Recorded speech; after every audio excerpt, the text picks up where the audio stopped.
You're listening to Shoe In, covering the ins and outs of all things footwear, from sneakers to heels, loafers to slippers, and every type of shoe in between. Brought to you by the FDRA, the Footwear Industries Association focused on retail, trade, politics, and fashion, helping create and enhance conversations on all things footwear. And now your footwear insiders, Matt Priest and Andy Holt. Folks, welcome back to the show. Welcome back, party people. Thanks for joining us once again. Yep. We are still at Effin' Platform. We've taken a range of issues. Some great people have stopped by. Effin' Platform, we're still here. Still here. Sleeping at the convention. I feel like it never ends. That's right. That's right. I feel like it never ends. As soon as you finish this one, you're already planning for the next one, I know. right? So that's all right. Jasmine's here with us. What's up, Yes. Jasmine? Mm-hmm. Jasmine's had a great show. She's running all over the place, talking to all sorts of people about their products, She brands, is. getting inspiration for her own product line, perhaps. one Really? day. Wow. Those are some Too big bold? aspirations. I just want to plant the seeds. I'm just Johnny Appleseed trying to spread the love and inspiration around. Soon to be personal stylist to the stars. Personal stylist, right. that's right. But, one thing that we're constantly asked by people who are trying to break into the industry is, hey, I got an idea for a brand and, can you help me? And we're like, yeah, we can, but it's not going to be easy. Exactly. Are you getting ready? Yep. It's all these things because a lot of people come in and they may have these great designs and these great ideas. They just don't have the business side behind it. Right. Some people have the business side, but they don't have the great crappy designs. ideas and So, designs. yeah, so it's kind of the marriage of the two. And we thought, why not have somebody on the show who actually has launched a brand or brands Yep. in the last year or two and can come in and say, hey, you know what? This is how I did it. These are some things that we did really well. These are things I wish we did better. Yeah. But who we got? We got Bill Snowden of Jane in the Shoe, Snowden Brothers fame. Bill is actually a text buddy of mine, a good friend. When I got to FDRA 9 years ago, there was like one other guy near his 40s on the board, and that was Bill. So I kind of gravitated towards him. Aged me. Yeah, and so we've been close ever since. And so to have him on the podcast, we're gonna have a lot of fun with this. Welcome, Yeah, Bill. thanks for joining us coming on. today. Thanks for having me. Good So to see you guys have just launched your own brand, and one of the things I want to get to based on kind of the opening comments Andy had talked about was how you went through that process. But you, dude, when you rolled out, you had shoes on your feet the moment you took your first breath because you come from a long line of shoe families. Tell us your shoe story. How on earth did you get into this wacky industry that we all love, and then we'll dive into Jane and the shoe. Okay, well, I'll blame my dad. So he was in the business when I was born. Yeah. We talked about it at the dinner table. When I was young, he used cheap labor and brought me and my brother to the office, and we'd unpack shoes, and we'd repack shoes, and we'd file this and file that, and all of a sudden, you're addicted. It's weird. Isn't it weird? You don't think you're going to get, like people would ask me, like, what are you going to do when you get older? I'm like, I don't know. You're not going in the shoe business? Boy, I guess I probably should. Right? That's what you do, See, right? you plant the seeds just like I did with Jasmine. Exactly. And all of a sudden, like, Jedi mind trick, Dad. let's see, I just got out of college. What am I going to do next? And I'm like, okay, let's do this. Let's give this a run. And we had a great run. We had a great time. You work with your dad, you work with your brother, and all of a sudden, all these great people, and you can't get out. Yeah. And then you realize it's actually a lot of fun. And, obviously today in the digital world, you have all these buddies that are in digital, and they're like, really, you put something in a bag and get on a plane and you go, and I'm like, yeah. Really, that's weird. You interact with people? Yes, you talk to people. Oh, my gosh. I touch a product. I get passionate about it. You get excited. I mean, that's how you fall in love with the product. And once you do that, it's like, so here I am now. I'll let you guys do the math. This many years later. Yeah. Now, I was on Matt for 9 years, and I was 40. Yeah. And we just said, let's do it again. We had the opportunity, when we transitioned our business, we got acquired. The core business got acquired, and we said, my brother and I, sit down, what do we want to do next? Yeah. We know two things. We know shoes and we know people, and that's what we did. Right? Yeah. Let's do it again. Right. So we did. That's So where do you 4 start years from? later. We're here. Where do you start from? Creating the name, creating the idea of what you want, like creating, the factory base or the design. Where do you start? Well, we started, I'll tell you with the name first. So we incorporated, I think it was May of, almost 4 years ago, 14. And we're getting ready for the shoe show, and we're coming up with all these great names and ideas, and every time you run them by the lawyers, like, taken. Like, Yeah. oh, no, we got to make samples. We got to put something in the shoes. What are we going to put in there? Rick texts me from China and goes, "Oh, here's the new logo. S for Snowden." I'm like, whoa, that's creative. People are going to give us high marks for creativity, right? Yeah. All right, so we do that. We're like, okay, so there it is. And like, you come back and I go, what's the name of the company? Snowden Brothers. Oh, well, that's really creative. Actually, that's not a bad idea. Yeah. You've been around the business a long time. You're brothers. It connotates family. It connotates your name has a certain cachet. legacy. With It the, connotates consistency, and people have an appreciation, understanding of that. So that's kind of how we got the Snowden Brother name. The Jane thing was even more interesting. It's a two-part story. Rick and I, when we shop, we're always looking at feet. And so we say, oh, that girl over there. Well, that girl became the ubiquitous Jane, right? It's like, Jane, where's Jane at? Oh, Jane's over there. Check out her shoes. So we're shopping through Europe one day, and Jane happens to walk in this juice store called Joe and the Juice. I'm like, cool, how funny is that? Jane in the shoe. Look at Jane in the shoe. Joe and the Juice. And actually, Joe and the Juice hasn't sponsored this, so I probably should call them. Yeah, exactly. But anyway, so we come back from Europe, and we say, hey, what about Jane in the shoe? And they're like, oh, my God, that is fabulous. I'm like, oh, no, we're joking.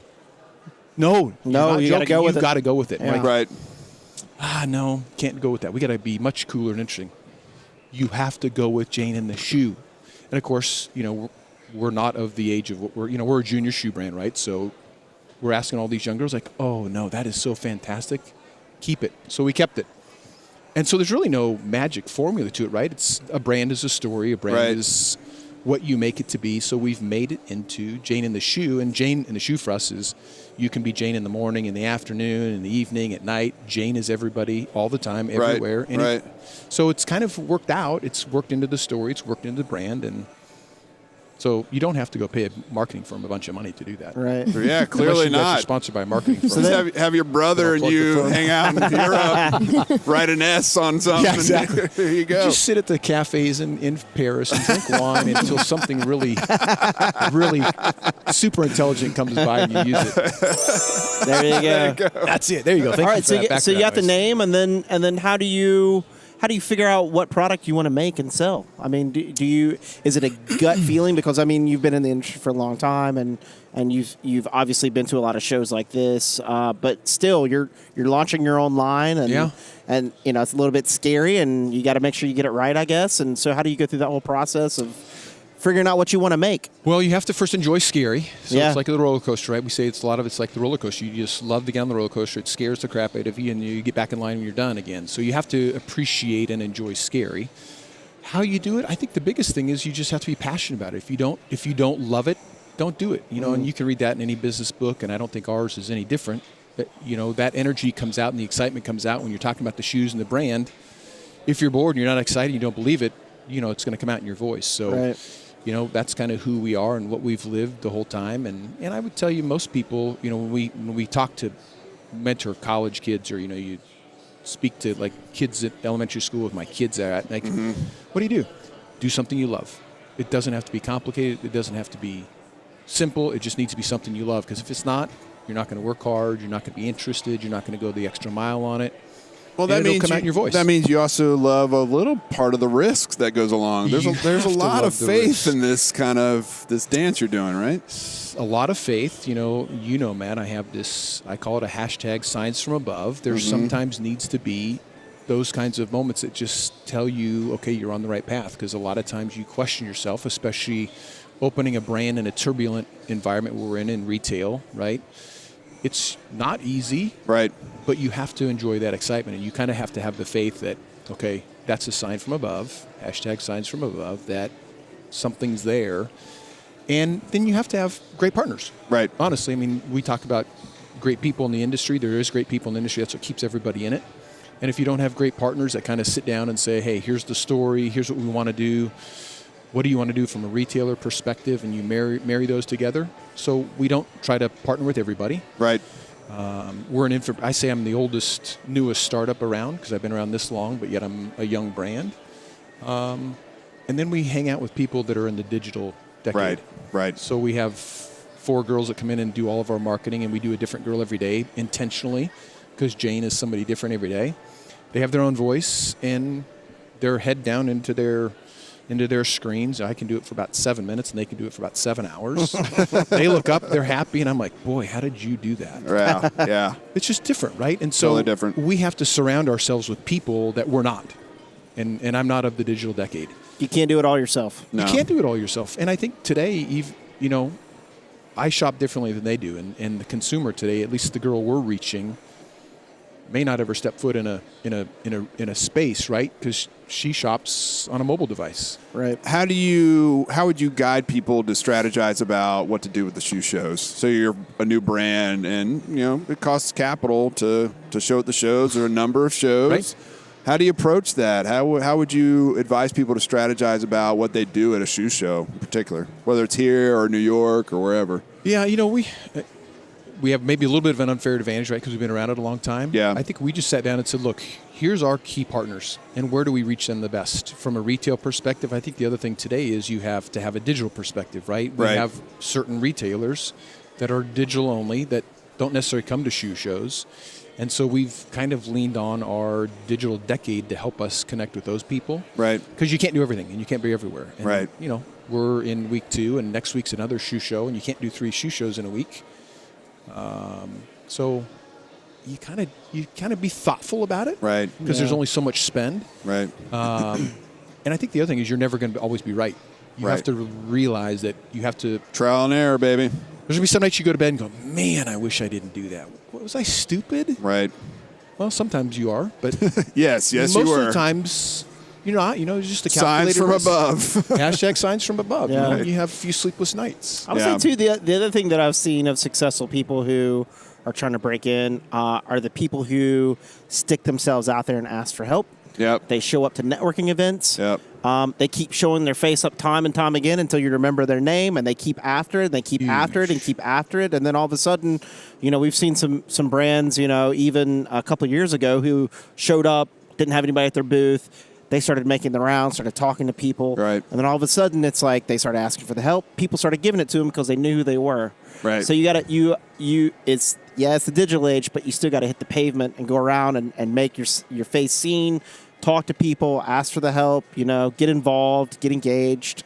Yeah, no question. And I grew up in a time period where, we had a lot of great industry mentors, right? I mean, you guys know all the people I'm talking about. Those people really took people under their wing and said, look, we're here to help.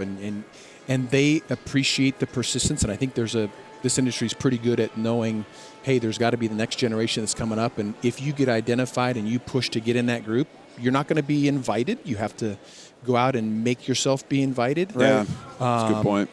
But you have to do those things. Yeah. I went to plenty of things where I was the only guy in the room. I was 10 or 15 years younger than everybody else in the room, and you just kind of, hey, I'm Bill. How are you? What's Right. going on?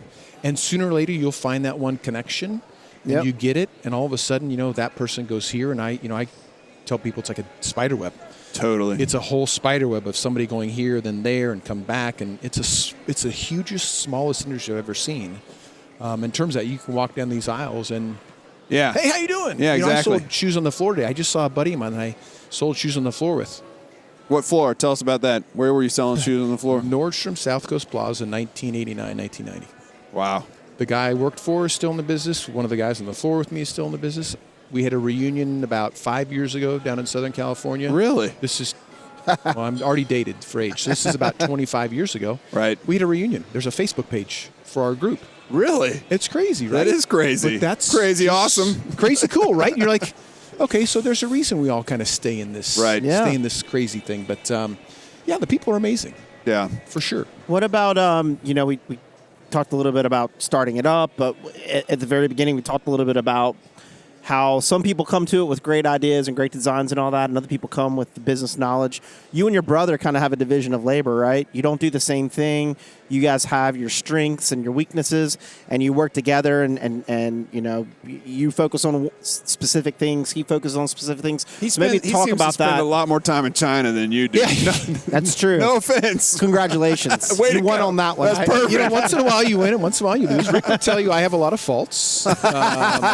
He has few. He has the few faults. I have many. Actually, no, it works out great. He's the creative guy and I'm the strategy guy. My desk is very much lined up in terms of priority. I do this first, and his is just a bunch of stuff, and that's the way he works, and he thrives in that. And the only way I thrive is organized, and we're lucky. We're very, very lucky. It's very unusual to have that kind of ability to have both sides because the brains Right. don't work that way. And, a little bit of tussle's good, right? That he challenges me and I challenge him back. Oh, I'd love to see a Snowden Brothers tussle. No, really, fool, really. You wrestle like a Jane little. in the Shoe Royal Rumble. We go back to this. When I was a kid, I got you. Because he could probably get me today. I'm a little bit older than he is, but back then I had the upper hand. Today I think he spends more time in the gym because he spends more time in China. That's right. A lot of extra time hanging out. I got to be a little bit careful with my critique. Right. So he's more perfect than I am. That's for sure. So you got Jane in the Shoe. What's kind of the growth strategy? Where you talked a little bit about who your customer is, but if you were to kind of organize your thoughts around where you're headed with this brand and what opportunities it will build out for the broader company, talk to us more about that dynamic. Yeah, so I think our deal is we are not trying to be everybody for every time, everywhere, all the time, at every price. That's not us. And so I try to give people the analogies of, there's Starwood Hotel Groups, there's Delta Airlines, you can go everywhere and stay in any city at any price. I think we want to be the Virgin America, which is now Alaska Airlines. And we want to be a boutique hotel that people know your name and it's cool and it's interesting. We want to be that unique space. We have, I think, in the industry, a lot of people that fill that big, broad scale. Right. And I think the opportunity today for us is finding that niche space and getting in there and filling it and we call it being a great partner with great people. And if we can find those great people and do great things together, that is usually a winning formula. That's what our formula has been in the past. We're from Seattle, and so there's a lot of stuff going on right there, right now, and we have a lot of great companies there, Microsoft, Amazon, Boeing, Starbucks, Costco, Expedia, all this stuff. And so you're surrounded by success, and I think when you're surrounded by success, a lot of it rubs off on the people and in the City's environment. got a vibe, man. People just think differently. They walk differently. Their attitude's a little bit different. Maybe it's getting a little bit more arrogant today, which is probably not the best.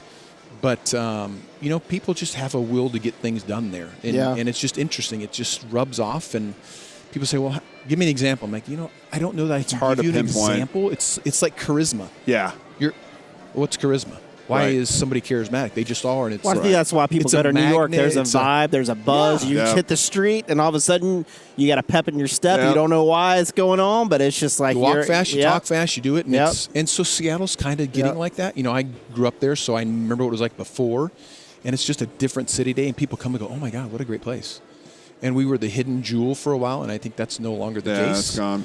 And, of course, Amazon, big employer. The city's a big place now. And, you get growing pains. Yeah. But, so. Well, all these cities are clamoring like idiots to welcome the Amazon HQ2 or whatever to their, and 3 of the top whatever are in the DC area. So if we land that, Bill, you're going to have to set up Jane in the Shoe East Coast, Snowden Brothers East Coast, so you can continue to feed off Matt the vibe. has a big garage. I do.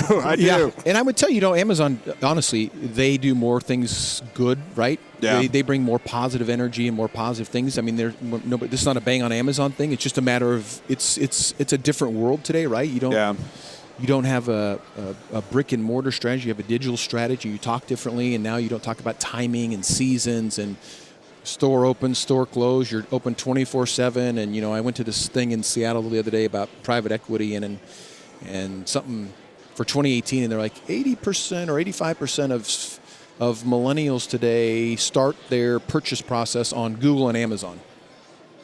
Yep. I'm like, oh my God. Yeah. Are you kidding? I mean, that's unfathomable, right? It's like, Yep. I'm going to go shopping. Yep. Yep. I'm like, Instantly. okay. Jasmine's nodding. Yeah. So Jasmine's like, yeah, you guys. Yeah, what's the hey, big you deal? old guys. But wake up. It sounds like what you're saying though. When you were saying, you're not trying to be everything to everyone. Right. You figure out what your lane is. You head down that lane. If you make some mistakes, you readjust. And my guess is the mistakes that you make, if you have the right partners, they'll be honest with you. And part of, I guess, the process is getting that feedback and being honest with yourself as well. Yeah, it's hard to look in the mirror, right? Yeah. That's for sure. And I think what we tell people is we're going to be open and honest with you. We're going to tell you some good things sometimes, and we're going to tell you some bad things sometimes. Be understanding. Be a great partner.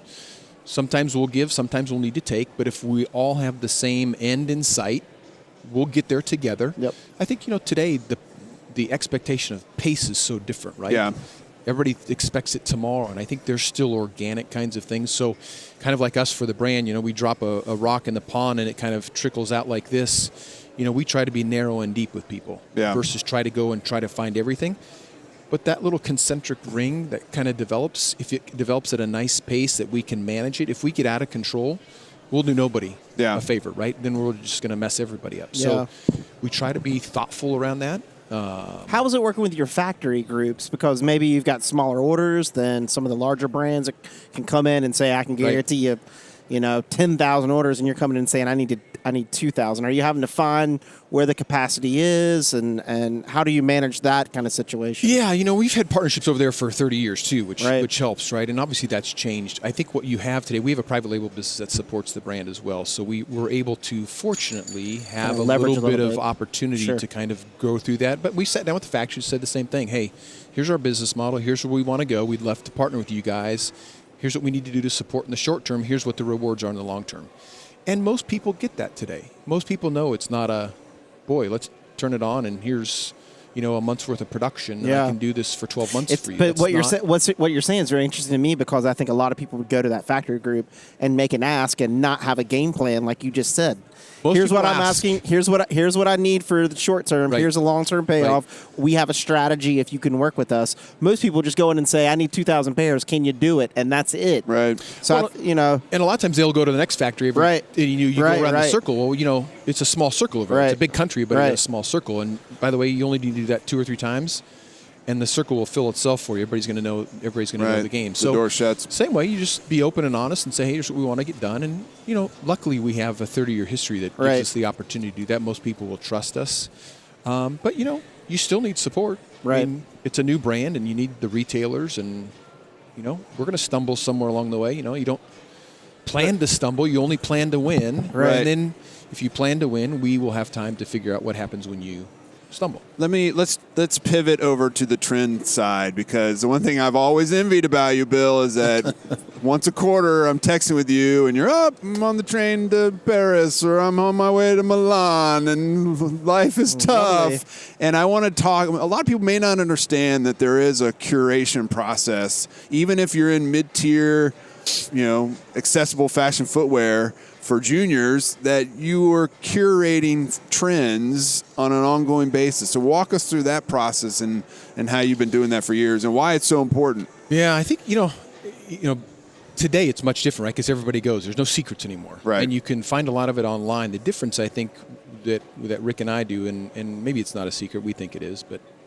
is we talk to people. Yeah. And the difference is, you used to be before the internet, before you could see what was over there, you only could find it when you got there, and you'd land and go, I can't wait to get to the store because it's going to see. Well, now I already know what's in the store. Now I go for, okay, what is it? So I picked up this shoe the other day, and the ornamentation's a big deal today. And it's really expensive, but ornamentation around the outsole. And I was looking at it going, what's different about this shoe? I couldn't figure it out, and I was like, I touched this, and it wasn't a stud on the outsole. It was actually an emboss with a silver print. I'm like, boy, that just saved $250 a pair. And I'm like, and you can't get that online. You have to go there and actually get there and physically touch and hold it, right? Because, it looks good online. It's a picture, everybody can get airbrushed. You can kind of make it perfect. And the other thing is, you need to talk, and we go over there consistently, so you see the same people. Okay, what's selling? Well, we really thought this would sell, and it's not, because whatever. And we're really surprised that's still selling. Okay, why is that? Well, because she had it before and she will have it, or she hasn't seen it for a long time, and you get that rapport, and that's really where the information comes from. Is this precursor to what trends will essentially inevitably arrive in the U.S.? Yes, except they're getting faster, right? Because a lot of the European brands are over here today. Right. Topshop, Kurt Geigers, and Dunes, and all those kinds of people. But she's online today, so she already sees it, so you can't be too far away. Fortunately, today you can't buy a lot of this online and ship to the U.S. It's getting better, right? Right. A lot of those guys ship to the U.S. now, so that's going to be part of it. But part of it's how, it's like art. You look at it, and I see something different than Andy and you. And so Rick has this really innate ability to say, if we just take this and switch it just a little bit and take this from over here and add that, it's a winning combination. Which markets are important? Like, if you were advising, like, what are the ones that you hit up every time you go over? You hit the same usual suspects, right? You go to Milan, Paris, London. I think what we've tried to do is go to new ones seasonally and kind of figure it out. we go to Berlin, we go to Barcelona, we went to Copenhagen a couple times. What else is on the list? Rick went to Stockholm. Oh, cool. We want to go to Russia. We were going to Portugal next year for spring. I mean, so you kind of just, and honestly, today you can go in the U.S. some places and find a little bit of those niche kinds of things once in a while.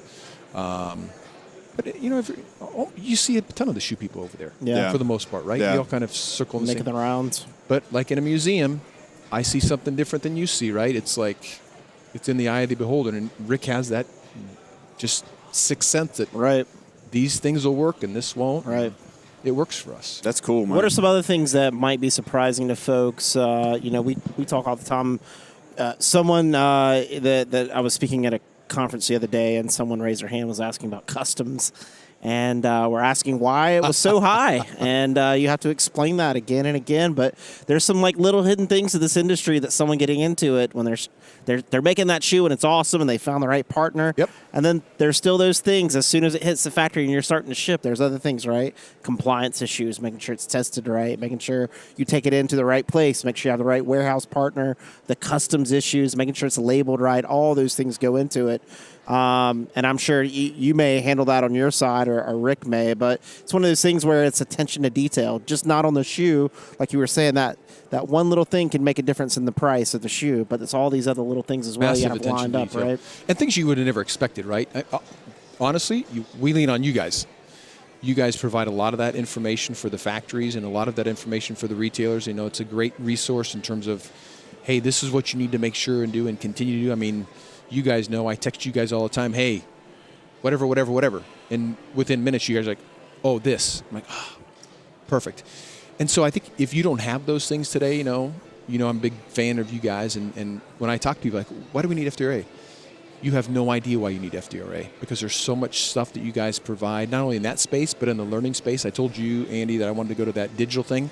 I just got stuck in my booth because I'm on a dog on a leash. Well, and a shoe show, you're a dog on a leash, right? You actually got to make sales. You actually got to do the business, You do have right? to sell shoes. But, it's just all those things you really don't have an appreciation for that get stuck. And I have a really, I'll give you guys off air my U.S. Customs story coming back from Montreal last week. It's a personal story, but yeah, it's just... There are things you're never prepared for. You can't prepare for everything. And I think what you have to have is a good infrastructure to know where to go to find the answer. I think what you guys provide today is amazing in terms of what people can go to for answers for you guys. The whole duty thing now, you can send in the pictures and get all that stuff. If you have a question about anything, it's amazing. So you need that support. You need those people around you that can at least tell you where to go to get the answer, right? Yeah, that's true. So with that... So what's kind of the parting knowledge you would lay on some of our listeners who are thinking about launching a brand, or they're stuck in a place, they're doing something they don't love, and I don't want to get all Tony Robbins on them, but what are kind of the final things before we throw it over to Jasmine that you think are so vitally important to be successful after you've done this for so many years? So many years. So long. And I've got so many years to go. I have young kids. Honestly, people. You have to find great people, whether it's on the retail side, whether it's even if it's your brother. Even if it's your brother. You just can't do it alone. And you need to find whoever that person is going to support you and believe in you and trust in you. And it's... I have a buddy of mine in Seattle that asked me to interview this gal because he hired her boyfriend, and now she's commuting from New York. Come to find out, this girl that he's wanting me to interview, I actually knew her from 10 years ago from a previous job. What? And they're in the gaming business.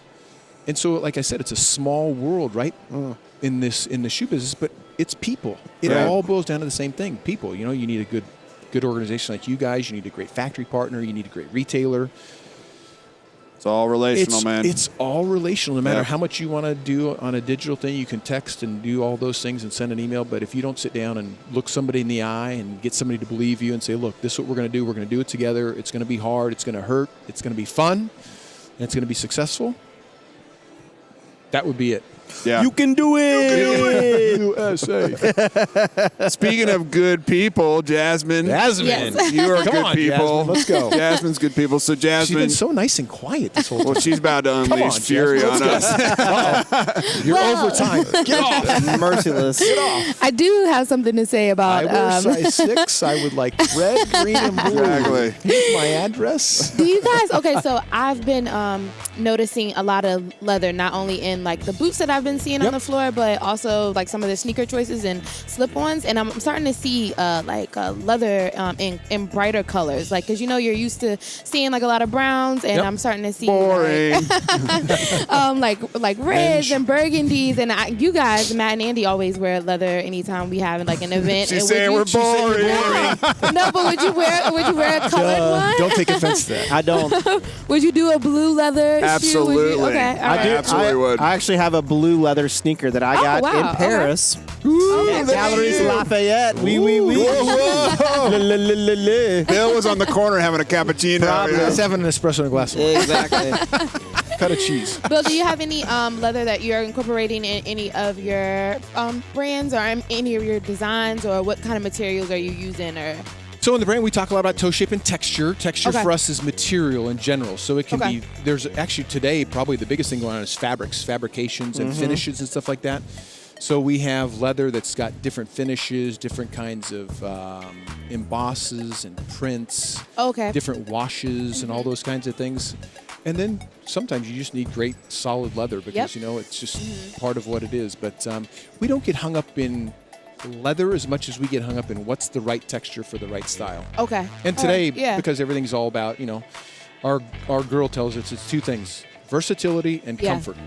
Absolutely, Right? And so yeah. those are the two things. You have and so a we lot of just- range. Totally. Yeah, for creativity. Are those your two things, Jasmine? I would say comfort is number one. Yeah. And two, yeah, I can agree with that. Comfort being one, and then versatility being two, because I want something that I like to change up my style. I don't like to Right. get stuck in one thing. You can see me in anything. I can have boots on one day. I can have sneakers on the other day, heels. So it's like I definitely like Gotta have everything. versatility. Yeah, for sure, yeah. For sure. Yeah, I think the one thing, because we play in the digital generation, she tells us all these study groups is unfortunately or fortunately, she is very not brand loyal. Today, Really? she has designer bags, she has cheap tops, expensive bottoms, or vice versa. She shops up and down. There's Right. no value, and it's all about value of the product that you purchase, but there's no value, and I have to shop at this level or this retailer or this space. It's about how you curate a unique look to yourself. Yeah. I don't can want to be agree like with that. everybody else, right? You want to have your own spin on it. You're fashion aware. Right. You're fashion conscious. You're not a slave to fashion. Yes. But it's a fun arena to play in, right? And so you want to mix and match and have your own personal Yeah. curated style. Yeah. I don't feel I'm constrained. so in touch with my inner female side right now. Andy and I are gonna go have a beer on, at the bar. Feel that inner female. Feel it. I am speechless. Oh, I just heard you open that can. There it is. Pour me Maybe another I can one, find he the said. answers at the bottom. After about the fifth one, you can find the answer. That's exactly right.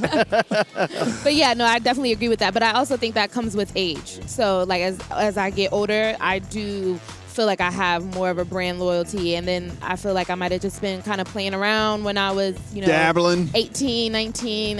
Playing just the figuring out brand what I wanted. field. Now Yeah. that you're 20, Now Now that that she's I'm found 25. herself. can I reach over and hug her and say, now she's 20 now? I just scored points. Well, I got 17 yesterday, so Oh, snap. That's awesome. Aging every day. By the way, I got carded this week. I ordered a beer, and hey, can I have your ID, please? I'm like, Nice. really? So I just take mine ask me out that? before I order. So I texted all my friends, I just got carded. Awesome. Well, folks, we hope you've enjoyed the conversation as much as we've enjoyed having it and having Bill here at the booth. Yeah, awesome. Really appreciate your honesty about trying to create the brand, and it's really interesting how we know you're going to be successful because you're willing to take a risk, but it also sounds like you've thought really deeply about who you're trying to connect with. And I think that's one of the key takeaways is know who your customer is and build the business around that customer. Yep. Focus. Focus If you're on not that. focused, you can get caught up in a lot of different distractions. I mean, we get caught up in distractions trying to figure out a social media strategy. You just got to get in, stay focused, and keep your head down. And Yeah. And come up for a execute. breath once in a while. Come up, and by the way, have fun. If Yeah. you don't have fun, forget it. you won't get there. Forget about it. Forget about it. Yep. Folks, have fun. Folks, you can catch us on Twitter, on Facebook. We're on all the social media channels. It's at Shoein. You can catch us on our website, shoeinshow.com. That way you can look at all the other episodes we've teed up for you guys to go through the whole library.